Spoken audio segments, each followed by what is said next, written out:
a long, wet spring. It was the first weekend of summer with warm and sunny weather, but it has also been a year since Portland's deadly heat wave pushed temperatures well above 100 degrees. Fox 12's Connor McCarthy is live at Jamison Park in Northwest Portland to tell us how people were cooling off this weekend and details of a new report from last June's heat wave. Connor. Well, Mia, here at Jamison Square Park, there is a kid-friendly water fountain that families have been using all day to cool off. And actually being out here, you can smell that chlorine from the water fountain, one of those telltale signs of summer. But let me step out of the way so you can see how many people are still here 5 o'clock in the afternoon trying to cool off from these warm temperatures. But also, like you said, it's been 1 year ago this weekend since that deadly heat dome began to sit over the Pacific Northwest. And county officials say that they're learning lessons from last year's heat wave to prevent more deaths in the future.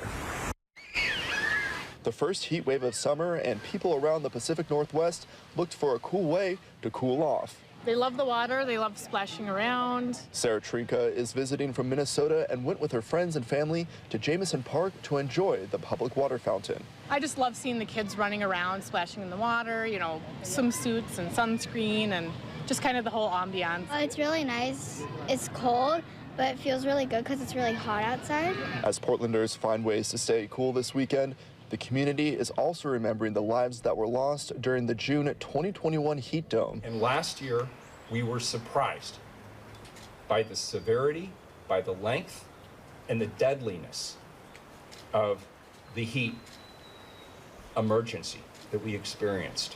1 year ago Sunday was the start of a heat wave that warmed Oregon and Washington to record-breaking temperatures, killing dozens in our region.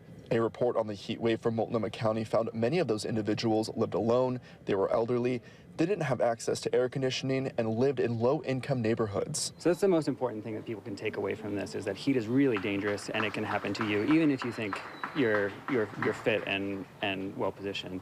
1 year later, the vice chair of the Multnomah County Board of Commissioners says the county is taking steps to prepare for more heat waves.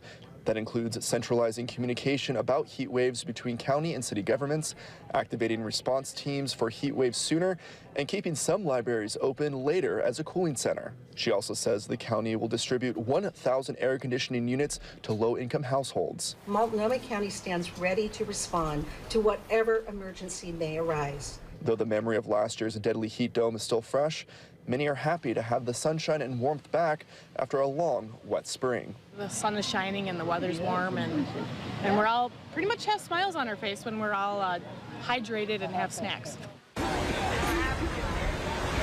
Well, Mia, Multnomah County says they are expecting more heat waves this summer. So some tips to stay cool: always drink water, take a rest from the sun, and find that shade to escape the sun, and also look for your nearest cooling center. And of course, wear sunglasses and sunscreen, because as we all know, the sun in the summertime is a lot more intense. And if you'd like more tips on how to stay cool this summer, there's a link to the Multnomah County Health Department's website on our website at kptv.com.